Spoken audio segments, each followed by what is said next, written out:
नमस्ते दोस्तों, आज की इस क्लास में आप सभी का हार्दिक स्वागत है एक बार फिर से। दोस्तों आज हम पढ़ेंगे ड्रग्स फॉर पेप्टिक अल्सर, जो कि पेप्टिक अल्सर में यूज़ होती है।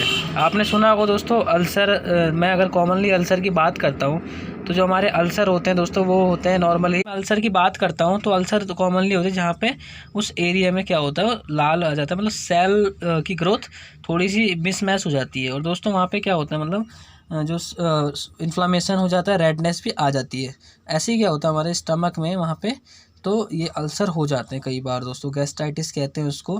ड्यूडेनम वगैरह में भी हो जाते हैं दोस्तों। ड्यूडेनम आपको पता होगा स्मॉल इंटेस्टाइन का पार्ट होता है। तो यहाँ पे हम देखेंगे कैसे मतलब पेप्टिक अल्सर होता है। दोस्तों आपने पढ़ा होगा पिछली क्लास में, जो ये पेप्टिक अल्सर होता है हेलिकोबैक्टर पाइलोरी नाम का एक बैक्टीरिया होता है, उससे भी हो सकता है।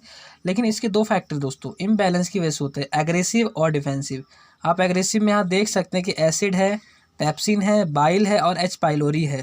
डिफेंसिव में दोस्तों गैस्ट्रिक है, म्यूकस है, कार्बोनेट है, मतलब हाइड्रोजन कार्बोनेट या फिर बाइकार्बोनेट कह सकते हैं, और नाइट्रिक ऑक्साइड है, और भी हैं, कई सारे होते हैं दोस्तों।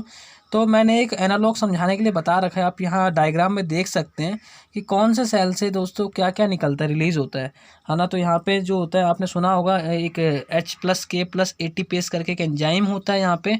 यहाँ मैं लिखना भूल गया हूँ दोस्तों। यहाँ पे क्या होता है H+K+ATPase जो H+ आयन रिलीज़ करता है वो एक्टिवेट होता है दोस्तों हिस्टामिन की वजह से।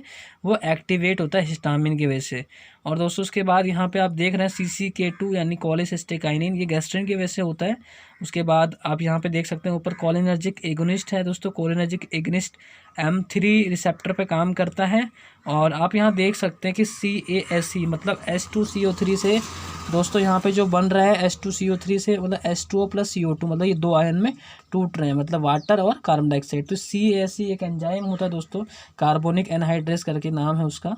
आप देख सकते हैं दोस्तों जब फूड हमारे ब्रेन में जाता है, ब्रेन से सीधा वैगस में जाता है दोस्तों। वैगस नर्व है, आपने सुना होगा। जब मैंने आपको, अगर आपने वो लेक्चर नहीं देखा अभी तक मेरा, तो आप देख सकते हैं करेनियन नर्व का मैंने आपको एक टॉपिक पढ़ा रखा है अलग से दोस्तों। फिर एसिटाइल कोलिन में जाता है वो। फिर एनम निकोटिनिक और मस्कैनिक रिसेप्टर होते हैं ये भी। और दोस्तों यहाँ पे GRP है, ENS मतलब एंट्रिक नर्वस सिस्टम है, और गैंग्लियन सेल भी होते हैं।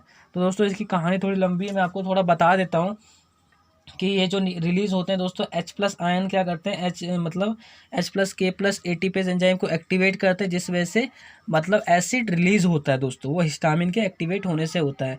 और दोस्तों पैराइटल सेल्स आपने सुना होगा, ऑक्जेंटिक सेल्स भी होते हैं, तो वहाँ से भी वो निकलते हैं। चीफ सेल भी कहते हैं जिनको दोस्तों, है ना, आपने अच्छी तरह सुना होगा। और जो गैस्ट्रिन सिक्रेट होता है दोस्तों एंट्रम से होता है, वो भी पार्ट होता है।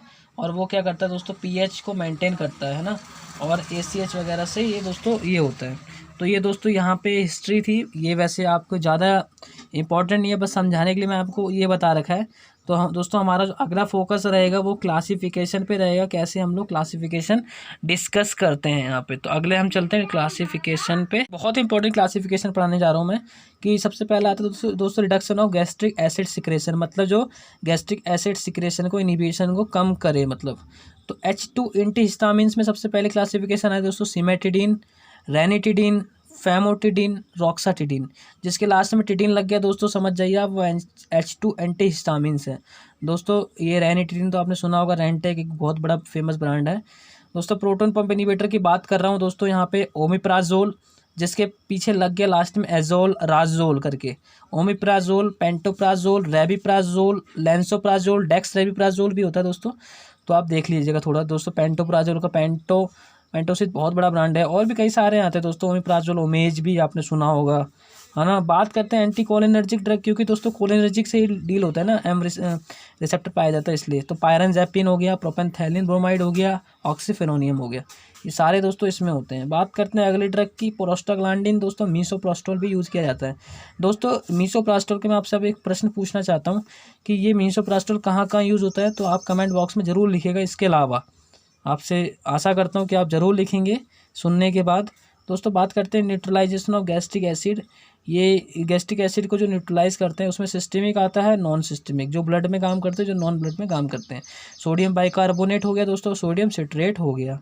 बात करते हैं नॉन सिस्टेमिक की, तो मैग्नीशियम हाइड्रोक्साइड हो गया, मैग्नीशियम ट्राइसिलिकेट हो गया, एल्यूमिनियम हाइड्रोक्साइड जेल हो गया, एंटासिड आपने सिरप भी सुना होगा, बहुत बड़ा है, मेगाल्ट्राट हो गया, कैल्शियम कार्बोनेट हो गया दोस्तों। बात करते हैं अल्सर प्रोटेक्टिव की, तो इसमें सुक्राल फेट, कोलोइडल बिस्मोइड सबस्ट्रेट, CBS करके होगा, इसका शॉर्ट फॉर्म है CBS।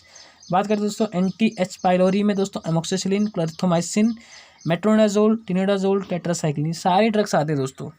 तो आपसे आशा है कि आपने ध्यान से पढ़ा होगा दोस्तों। अगर आपका कोई भी क्वेरी हो तो आप कमेंट बॉक्स में लिख सकते हैं दोस्तों। मैं नेक्स्ट टाइम आपको डिटेल में इसके आगे का जो पार्ट होगा वो पढ़ाऊँगा। आज मैंने सिर्फ क्लासिफिकेशन और इसका बेस बताया था दोस्तों आपको, है ना। तो आपसे आशा है कि अगले लेक्चर में भी आप ध्यान से सुनोगे। तब तक के लिए दोस्तों सभी लोगों का, आप सभी का हृदय से बहुत बहुत दोस्तों धन्यवाद।